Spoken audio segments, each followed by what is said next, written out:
Nacida como Norma Jean Mortensen el 1 de junio de 1926, Marilyn Monroe era considerada una bella rubia explosiva en el mundo de la comedia. Su madre, Gladys Pearl Baker, pertenecía a una familia modesta del Medio Oeste que se mudó a California a principios de siglo. Gladys Baker se casó con John Newton Baker a la temprana edad de 15 años, un hombre 9 años mayor que ella. El matrimonio terminó en un divorcio conflictivo, ya que Gladys obtuvo la custodia exclusiva de sus 2 hijos, Robert y Bernice. Incapaz de aceptar la decisión sobre la custodia, John Baker desafió la sentencia judicial, se llevó a los niños y regresó a su estado natal de Kentucky. Tras divorciarse de su marido, Gladys aceptó un trabajo como montadora de negativos en Consolidated Film Industries. En 1924 contrajo segundas nupcias con Martin Edward Mortensen, pero el matrimonio fue breve. Se separaron unos meses después y en 1928 finalizaron el divorcio. Se suponía que Marilyn Monroe era hija de Martin Edward Mortensen, ya que su nombre de nacimiento era Norma Jean Mortensen. Sin embargo, en un giro inesperado del destino, en 2022, las pruebas de ADN señalaron a un tal Charles Stanley Gifford como el padre biológico de Marilyn Monroe, con quien Gladys mantuvo una relación discreta en 1925. Aunque Gladys estaba preparada económica y mentalmente para la maternidad, los primeros años de Marilyn fueron sorprendentemente estables, ya que no parecía carecer de lo básico. Con el paso del tiempo, la lucha por llegar a fin de mes se hizo más difícil para Gladys, por lo que optó por dejar a Marilyn al cuidado de Albert y Ida Bolender, padres de acogida evangélicos que vivían en el pueblo rural de Hawthorne. Más tarde, Gladys se mudó a la ciudad por trabajo, así que planeaba llevarse a Marilyn de vuelta. En 1933, Gladys consiguió una pequeña casa en Hollywood, lo que le permitió tener a Marilyn Monroe de 7 años bajo su cuidado. Las cosas se complicaron cuando la madre de Marilyn sufrió una crisis nerviosa en 1934 que derivó en un diagnóstico de esquizofrenia paranoide. El colapso mental de su madre desencadenó un periodo perturbador en su vida, durante el cual tuvo que visitar frecuentemente los hospitales. Marilyn Monroe quedó repentinamente bajo la tutela del Estado tras haber sido protegida y cuidada por sus seres queridos durante la mayor parte de su vida. Rápidamente, una amiga de Gladys, llamada Grace Goddard, intervino haciéndose cargo del bienestar de Marilyn y supervisando los asuntos de Gladys. Los siguientes 4 años fueron turbulentos, ya que la joven Marilyn experimentó cambios en sus condiciones de vida. Desarrolló tartamudez y se volvió más retraída entre sus compañeros. Posteriormente fue acogida por diferentes familias, incluyendo una breve estancia en el orfanato número 2 de Los Ángeles. Este periodo fue turbulento para ella, ya que se sentía abandonada por su madre y por Grace Goddard.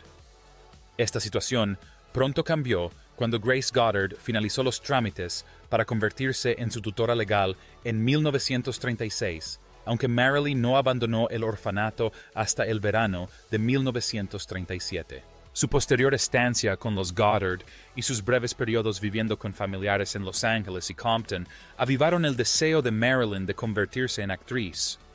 Este deseo provenía de su infancia turbulenta, ya que encontró consuelo en el cine, pues reveló que no le gustaba el mundo que la rodeaba porque era sombrío. La tía de Grace tenía problemas de salud, lo que provocó que Marilyn regresara a casa de los Goddard a principios de 1941. Ese mismo año se matriculó en la escuela secundaria Van Nuys, pero un giro inesperado del destino ocurrió cuando el esposo de Grace Goddard consiguió un trabajo que lo trasladó a Virginia Occidental en 1942. Incapaz de mudarse con la familia debido a las leyes de protección infantil, ideó una solución sorprendente. Se casó con el vecino de Grace Goddard, James Dougherty, de 21 años poco después de cumplir 16 años en junio de 1942. Debido a su matrimonio, abandonó la escuela secundaria y se adaptó al rol de ama de casa. Poco después, Marilyn expresó su aburrimiento en el matrimonio, ya que la unión no la satisfacía plenamente. Dougherty, se alistó en la Marina Mercante en 1943 y Marilyn lo acompañó a la isla Catalina Sur. Lo que ella no sabía era que su destino estaba a punto de dar un giro inesperado al aventurarse en una nueva carrera. De modelo a actor, James Dougherty fue enviado al Pacífico en abril de 1944, donde permaneció durante los siguientes 2 años. Mientras tanto, Marilyn se mudó con sus suegros y consiguió un trabajo en la fábrica de municiones de la compañía de aviones de radio en Van Nuys. A finales de 1944, conoció a un fotógrafo llamado David Conover, a quien el capitán Ronald Reagan había enviado a la fábrica con la misión de tomar fotos de las trabajadoras para levantarles la moral. Aunque ninguna de las fotos de Marilyn se utilizó, dejó de trabajar en la fábrica en enero de 1945. En lugar de trabajar en la fábrica, empezó a modelar para Conover y sus amigos. En contra de los deseos de su marido, decidió dar un paso más allá por su cuenta al firmar un contrato con la agencia de modelos Blue Book en agosto de 1945. La agencia consideró que el físico de Marilyn era más adecuado para las chicas pin-up que para la alta costura, por lo que la incluyeron principalmente en revistas y anuncios para hombres. Para aumentar sus posibilidades de conseguir trabajos como modelo, se sometió a una transformación radical, alisándose y tiñéndose el pelo de rubio. Emmeline Snively, la dueña de la agencia de modelos, reconoció a Marilyn como una de las modelos más ambiciosas de la agencia cuando a principios de 1946 ya había aparecido en 33 portadas de revistas. En ocasiones trabajó bajo el nombre de Jean Norma, y en junio de 1946 firmó con una agencia de actores gracias a la ayuda de Snively. Tras una entrevista fallida en Paramount Pictures, Ben Lyon, ejecutivo de 20th Century Fox, le organizó una prueba de cámara. A pesar de que Darryl F. Zanuck, el director ejecutivo, no se mostró muy entusiasmado con Marilyn. Ella consiguió un contrato estándar de 6 meses en agosto de 1946. Para evitar firmar con un estudio rival, Marilyn, elegida por Lyon, adoptó el nombre artístico de Marilyn Monroe. El nombre se inspiró en la estrella de Broadway Marilyn Miller y en el apellido de soltera de su madre. En septiembre de 1946, puso fin a su matrimonio monótono con Dougherty mediante el divorcio. Sus primeros 6 meses en 20th Century Fox se centraron en aprender actuación, canto-baile y observar el proceso de realización cinematográfica. En febrero de 1947, se renovó su contrato de actuación, lo que le permitió participar en algunos papeles de la película Dangerous Years. Realizó trabajos ocasionales en el cine y retomó su carrera como modelo. Marilyn Monroe tenía una personalidad tímida e insegura, lo que llevó a Fox a rechazar la renovación de su contrato en agosto de 1947. Sin desanimarse por este revés, continuó sus estudios de actuación en el Actors Lab, donde consiguió un pequeño papel en la obra Glamour Preferred. Al involucrarse activamente en actividades de networking, estableció contactos estratégicos en la industria y mantuvo relaciones como su participación ocasional con el ejecutivo de Fox, Joseph M. Schenck. Su relación con Schenck la llevó a firmar con Columbia Pictures en marzo de 1948, donde interpretó a Rita Hayworth. Trabajó con un profesor de interpretación para perfeccionar sus habilidades actorales y fue durante este proceso que protagonizó un musical de bajo presupuesto llamado Ladies of the Chorus. El musical narraba la historia de una corista cortejada por un hombre rico. Después de esto, audicionó para el papel principal de Born Yesterday en 1950, pero su contrato con Columbia Pictures no fue renovado. Ladies of the Chorus tuvo una tibia acogida tras su estreno un mes después. Marilyn tuvo dificultades durante un tiempo en su carrera como actriz después de que 2 de sus contratos no fueran renovados. Parecía que no estaba hecha para la gran pantalla, pero todo eso estaba a punto de cambiar. Un éxito fugaz. Cuando Columbia Pictures se negó a renovar su contrato, Marilyn Monroe no tuvo más remedio que regresar al mundo del modelaje. Participó en un anuncio de cerveza Pabst y también posó para fotografías artísticas tomadas por Tom Kelly para los calendarios de John Baumgarth, donde mostró todo su cuerpo bajo el seudónimo de Mona Monroe. Se sentía cómoda con esta exposición mientras posaba en bikini y en topless para un artista llamado Earl Moran. Poco después de dejar Columbia Pictures, su vida dio un giro cuando se convirtió en protegida y amante de Johnny Hyde, vicepresidente de la agencia William Morris. Gracias a la influencia de Hyde, consiguió papeles secundarios en varias películas, incluyendo actuaciones destacadas en el drama All About Eve, y también en la película de cine negro de John Huston, The Asphalt Jungle, ambientada en 1950. Aunque su tiempo en pantalla fue limitado, captó la atención de los fans, lo que facilitó su transición de modelo de cine a actriz profesional. En diciembre de 1950, Hyde negoció un contrato de 7 años para Marilyn con 20th Century Fox, pero las cosas se torcieron rápidamente cuando Hyde falleció de un ataque al corazón pocos días después. Afligida por la muerte de Hyde, Marilyn continuó su carrera en 1951, obteniendo papeles secundarios en comedias de éxito moderado de la 20th Century Fox. Gracias a esto, su popularidad siguió creciendo con una legión de fans. Esto la llevó a ser nombrada Miss Cheesecake de 1951 por el periódico del ejército Stars and Stripes durante la Guerra de Corea. En febrero de 1952, la Asociación de la Prensa Extranjera de Hollywood nombró a Marilyn Monroe como la joven estrella más taquillera del cine. En su vida privada, tuvo numerosas relaciones sentimentales, entre ellas un famoso romance a principios de 1952 con Joe DiMaggio, exestrella de los Yankees de Nueva York. En marzo de 1952, se vio envuelta en un escándalo al admitir públicamente haber posado para un calendario artístico con modelos desnudas en 1949. En lugar de ocultar la revelación, ella y el estudio decidieron hablar abiertamente sobre el asunto mientras ella comentaba sus dificultades económicas de aquel entonces. Esta decisión resultó acertada, ya que generó gran simpatía entre el público, lo que se tradujo en un notable aumento en la taquilla de sus películas. La revista Life la presentó entonces en su portada como la sensación de Hollywood.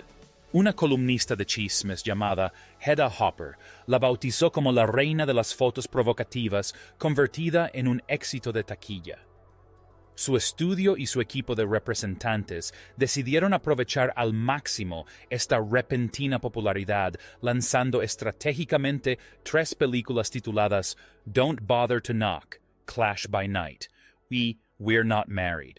Para entonces ya era un símbolo sexual gracias a sus sugerentes fotografías de modelaje que circulaban por todas partes. A pesar de esto, Marilyn anhelaba demostrar su versatilidad actoral y que el público viera más allá de su físico y apreciara su talento.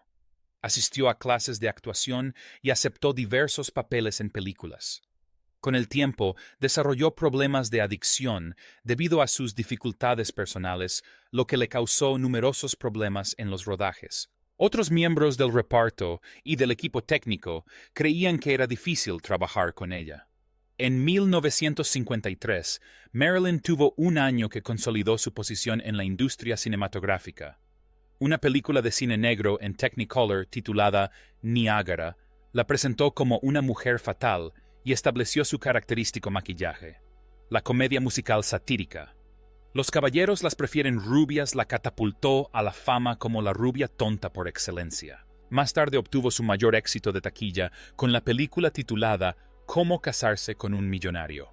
Esto la ayudó a consolidarse como el principal símbolo sexual de Hollywood. Los desafíos de la fama la llevaron a un matrimonio precipitado. Aunque era una estrella en ascenso, eso no impidió que enfrentara dificultades en el set y en su vida personal. Hacia 1950, Marilyn Monroe lidiaba con un contrato estancado que la llevaba a recibir un salario muy inferior al de sus contemporáneas actrices. Esto se debía a que el ejecutivo de 20th Century Fox, Darryl Zanuck, se interponía en su camino por animosidad personal. Zanuck hizo todo lo posible por impedir que obtuviera papeles diversos. Presionado por el dueño del estudio Spiros Skouras, Zanuck cambió la dirección comercial de 20th Century Fox, centrándola exclusivamente en el entretenimiento y deteniendo cualquier otro proyecto cinematográfico serio. Esta situación provocó la suspensión de Marilyn Monroe en 1954, cuando rechazó la comedia musical La chica de las mallas rosas. Debido a la suspensión, se generó mucha publicidad negativa a su alrededor. En un intento desesperado por contrarrestar estas desagradables acusaciones y especulaciones, Marilyn Monroe se casó apresuradamente con Joe DiMaggio en enero de 1954. Realizaron un viaje muy publicitado desde San Francisco a Japón. Tras la celebración de su boda, disfrutaron de una luna de miel poco convencional, compaginándola con los compromisos de DiMaggio con el béisbol y su servicio militar en Corea. La euforia mediática alcanzó su punto álgido cuando Marilyn recibió el premio a la estrella femenina más popular a su regreso a Estados Unidos. En marzo, firmó un acuerdo con 20th Century Fox y consiguió un nuevo contrato con una bonificación de $100,000 y un papel importante en la película La tentación vive arriba. Tras su suspensión, Marilyn criticó el estreno de Rio, Sin retorno, de Otto Preminger, y se mostró reacia a protagonizar el musical No hay negocio como el del espectáculo.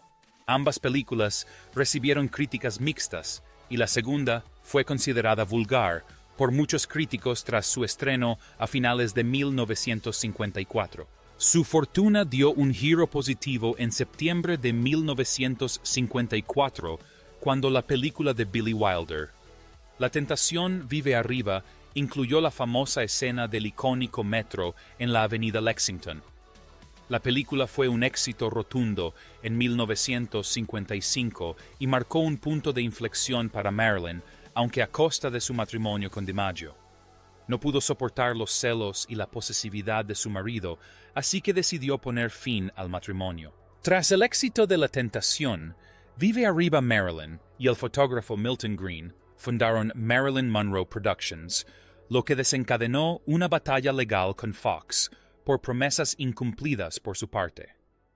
Posteriormente, en 1955, se mudó a Manhattan, donde se centró en sus estudios de actuación en The Actor Studio, bajo la tutela de Lee Strasberg. Su estrecha relación con Strasberg se volvió crucial para su crecimiento personal y profesional en medio del proceso de divorcio con DiMaggio. Su vida personal comenzó a entrelazarse cada vez más con la de Marlon Brando y el dramaturgo Arthur Miller. Su relación con Miller fue objeto de presión externa, ya que él estaba siendo investigado por presunto comunismo. En un giro inesperado del destino, Marilyn y 20th Century Fox firmaron un nuevo contrato de 7 años en 1955 que le otorgaba control creativo sobre sus proyectos y la libertad de asociarse con Marilyn Monroe Productions. En 1956, venció a 20th Century Fox y contrajo matrimonio con Arthur Miller. Su nueva película Bus Stop, estrenada en agosto de ese mismo año, demostró su talento dramático para deleite del público, lo que le valió nominaciones a los Globos de Oro. Al mes siguiente, comenzó su primera producción independiente, El Príncipe, y La corista, en colaboración con Laurence Olivier. La película obtuvo reconocimiento en Europa como prueba de su impresionante resiliencia. En 1957, luchó contra problemas de salud y se tomó un descanso para regresar en 1959 con la película Con faldas y a lo loco. Su producción fue complicada, pero se convirtió en un éxito instantáneo tras su estreno. El éxito de la película le valió un Globo de Oro, consolidando su estatus de ícono en Hollywood. Su última producción fue Los Inadaptados, donde interpretaba a una mujer divorciada que entablaba amistad con vaqueros ancianos.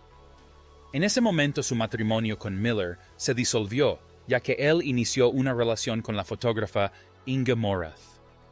Se divorció de Marilyn en Nevada el 29 de junio de 1956. A pesar de las dificultades en el set, su actuación fue auténtica y le valió el reconocimiento del público.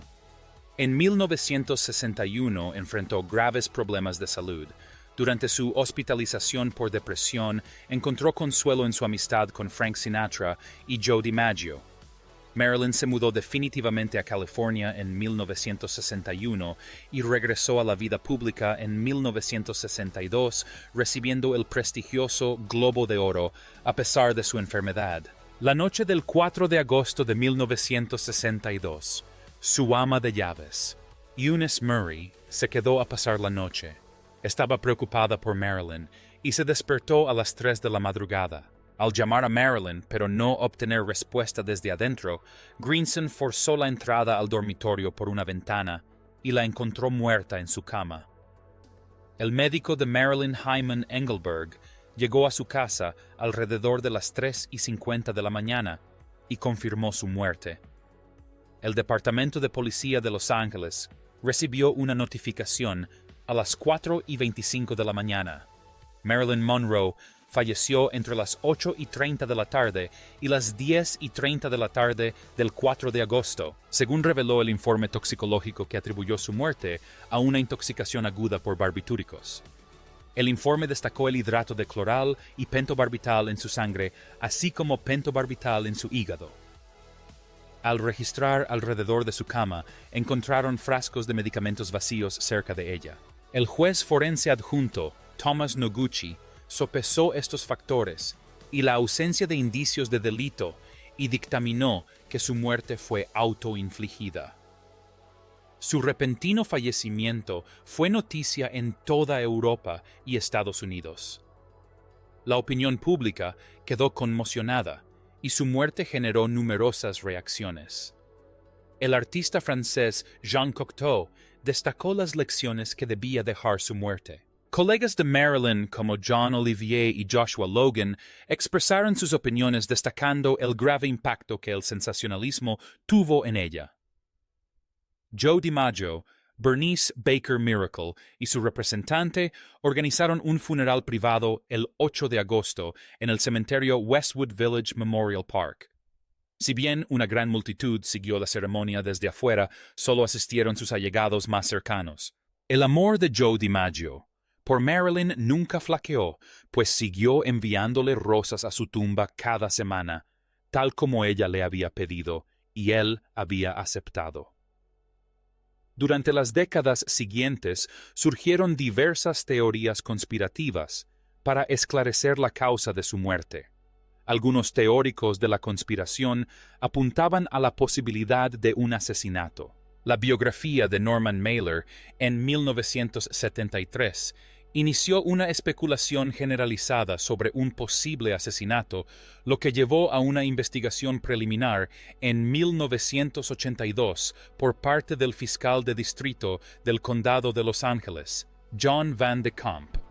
Sin embargo, la investigación reveló que no se encontró evidencia que aludiera a un asesinato en su muerte. Frank Sinatra expone la verdadera causa de su muerte. Al final de su vida, Frank Sinatra solía reflexionar sobre las penas, los romances y las preciadas amistades que disfrutó con sus mujeres, incluida Marilyn Monroe. Tony Opedisano, un colaborador cercano de Frank Sinatra y su antiguo manager de giras, arrojó más luz sobre la perspectiva de Sinatra en un extracto de sus memorias Sinatra and Me in the Wee Small Hours. Opedisano opinó que albergaba dudas sobre si la muerte de Marilyn fue solo un accidente.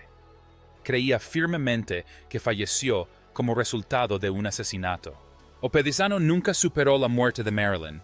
Contrario a lo que cree el público, Sinatra y Marilyn compartieron una increíble amistad más que una relación romántica. Si bien Sinatra admiraba su belleza y sentido del humor, la consideraba demasiado delicada y problemática para una aventura pasajera. Opedisano revelaría que en una muestra de confianza, Marilyn compartió con él sus secretos amorosos más íntimos, incluyendo los que mantuvo con el presidente John F. Kennedy y Robert F. Kennedy.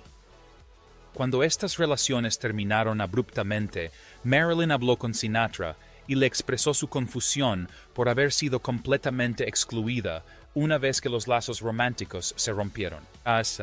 El fin de semana anterior a su misteriosa muerte, se hospedó en el popular Cal Neva Lodge, cerca del lago Tahoe, propiedad en parte de Sinatra. Lo que el público desconocía de las revelaciones de Opedisano era que Marilyn planeaba hacer un anuncio a la prensa la semana siguiente sobre su reconciliación con su exmarido Joe DiMaggio. Estas ruedas de prensa generaron temores de que revelara detalles sobre su romance con los Kennedy. Sin embargo, Sinatra estaba convencida de que nunca delataría a los Kennedy porque aún sentía afecto por John F. Kennedy. Opedisano reveló que Sinatra todavía cree que de no haberse anunciado la rueda de prensa, Marilyn Monroe podría haber vivido mucho más. Tras el fallecimiento de Monroe, el abogado de Sinatra, Mickey Rudin, le informó del inquietante rumor de que Marilyn había sido asesinada posiblemente con un supositorio de barbitúricos. Frank Sinatra cree que existe una conexión entre la muerte de Marilyn y la mafia. Sam Giancana, un jefe de la mafia de Chicago, insinuó que una figura del crimen organizado vinculada tanto a la familia Kennedy como a Frank Sinatra fue responsable de la muerte de Marilyn Monroe. Johnny Rosselli, un mafioso de Los Ángeles, le confió a Sinatra que Marilyn fue silenciada deliberadamente para evitar cualquier daño a la reputación pública de los Kennedy. Tras comparar la información obtenida de Rudin, sus contactos en la mafia y su conocimiento personal de los últimos días de Marilyn Sinatra, se convenció de que existía una oscura historia en torno a su muerte.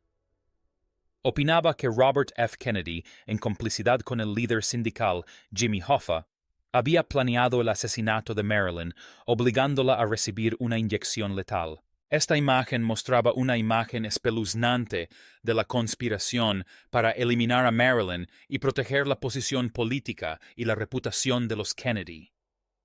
Añadió una capa más oscura a la ya compleja historia de su muerte prematura. Frank Sinatra también cree que se recurrió a un médico forense corrupto para administrarle un peligroso supositorio de barbitúricos mientras estaba inconsciente. La teoría se basaba en la preocupación de que el próximo anuncio de Marilyn sobre su reconciliación con Joe DiMaggio representara una seria amenaza para la familia Kennedy y Jimmy Hoffa. Sinatra planteó que las posibles revelaciones sobre sus romances con los Kennedy provocarían un escándalo nacional que podría empañar la prestigiosa imagen de Camelot. Esto también podría afectar las posibilidades de John en las próximas elecciones. Sinatra también sospechaba que la mafia había participado en este oscuro acuerdo buscando el apoyo sindical para la campaña presidencial de Kennedy en 1964, manteniendo así una relación de favores mutuos. Según Frank Sinatra, Marilyn fue víctima de un complot político organizado por algunas de las figuras políticas más influyentes del momento. Sinatra contó que en su posible regreso a los escenarios, los secretos que habría revelado eran considerados demasiado peligrosos por personas influyentes. Impulsado por estos hechos, Sinatra dedicó las décadas posteriores al nacimiento de Marilyn a investigar la posibilidad de su asesinato recurriendo a detectives privados. También examinó sus registros telefónicos y revisó detenidamente sus informes médicos. Todos estos esfuerzos se realizaron con el fin de descubrir pruebas que corroboraran su trágico final. La firme convicción de Frank Sinatra de que la vida de Marilyn Monroe fue arrebatada deliberadamente demostró su inquebrantable compromiso con su causa y hasta dónde llegó para buscar justicia por la muerte de su amiga. Lo impulsaba un profundo sentido de obligación de hacer justicia para Marilyn y sacar a la luz a los responsables de su trágica muerte sin importar su poder. Aunque no pudo probar completamente sus afirmaciones, cree que una fuerza maligna creada por la élite política de Hollywood en Washington y el mundo del crimen organizado planeó la muerte de Marilyn. Sorprendentemente, sus sospechas también apuntaban al Departamento de Policía de Los Ángeles, al que acusaba secretamente de haber encubierto la verdadera causa de la muerte de Marilyn como una sobredosis accidental.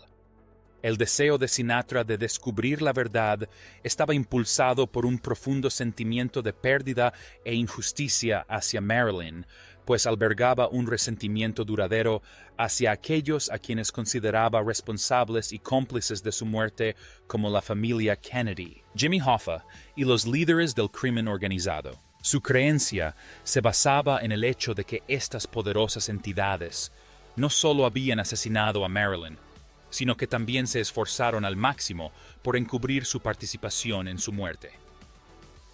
¿Qué opinas de la aterradora revelación de Frank Sinatra sobre la muerte de Marilyn Monroe?